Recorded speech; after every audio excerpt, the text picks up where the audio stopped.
And now let's watch a video from the Bible Project that explains creation.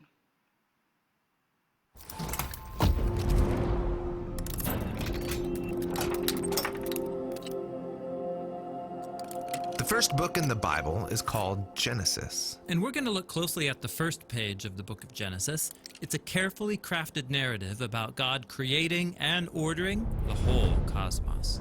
Okay, let's check it out. Now, the opening line of the whole Bible is, "In the beginning, God created the skies and the land." Now, your Bible translation might say the heavens and the earth. In biblical Hebrew, the word for heaven refers simply to the sky above. And the word for earth does not mean globe, but rather the land.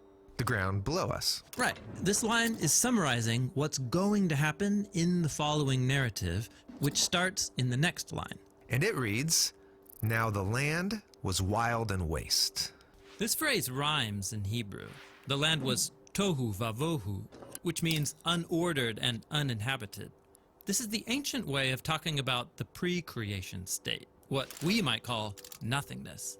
For the biblical authors, non-existence means having no purpose and no order. And the next line uses another image to say the same thing. "And darkness was on the face of the deep abyss." What's the deep abyss? Yeah, it's a dark, chaotic ocean.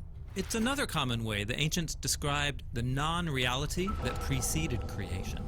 Now, here's where things start to get interesting, because in the midst of those dark waters, God is present. And the Spirit of God was hovering over the face of the waters. The Hebrew word for God's Spirit is ruach, which can refer to wind or breath or God's invisible presence. So you can't see it, but God is present in the darkness, ready to bring order so that life can flourish. Yes, and this ordering happens in a series of 6 days. Each day begins with the phrase, "And God said," and then ends with the phrase, "And there was evening and morning." Yeah, every day addresses those problems introduced in verse 2, that there's no order and no inhabitants. So on days 1 through 3, God splits apart that unordered darkness into 3 ordered realms. Then, on days 4 through 6, God fills the uninhabited wasteland with creatures. Interesting. Let's see how that works. Okay, so the first realm of order begins with light on day 1. Ah, yes. Let there be light. This is God's own glorious light that fills and contains the darkness as he separates day from night. God's establishing the order of time. Okay, and then on day 2, let there be a vault between the waters to separate water from water. What's the vault?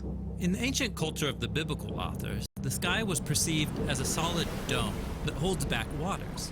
God's depicted here as splitting the chaos waters in half, above and below, which creates the realms of the sky and the seas.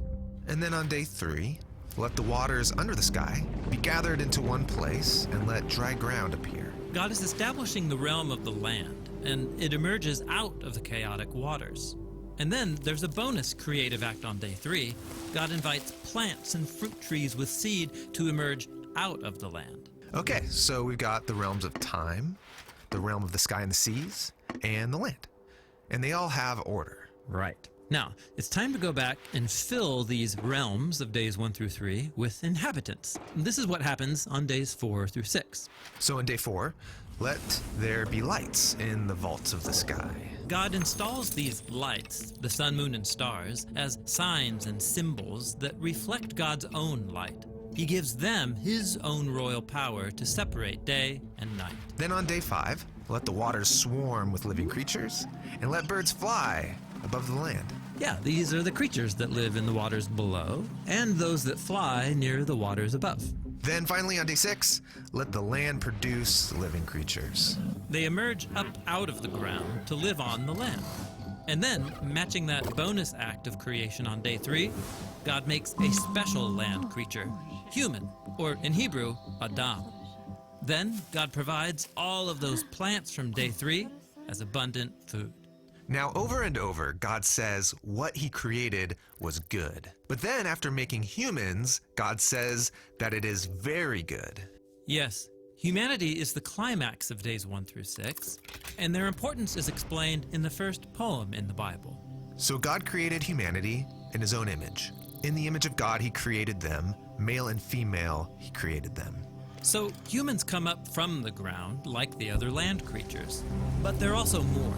They're God's image, which means that together, men and women embody and represent the Creator within his creation.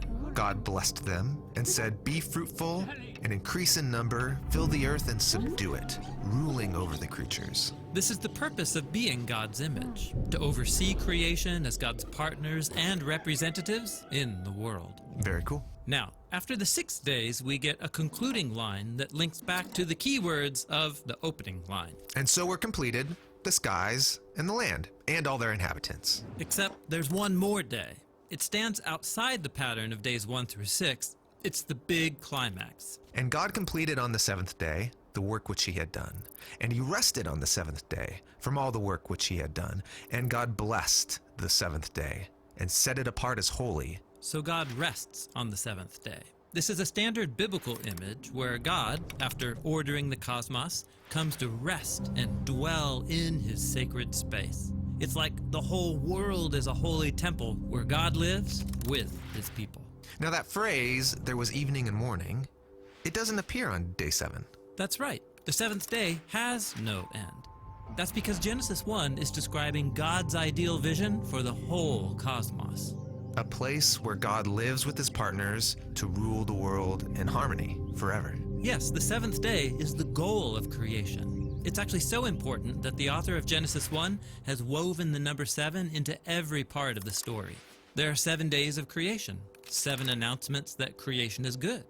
There are 7 Hebrew words in the opening verse, and then 2 times 7 Hebrew words in verse 2. And then the statement about the 7th day has 3 lines of 7 words. Wow.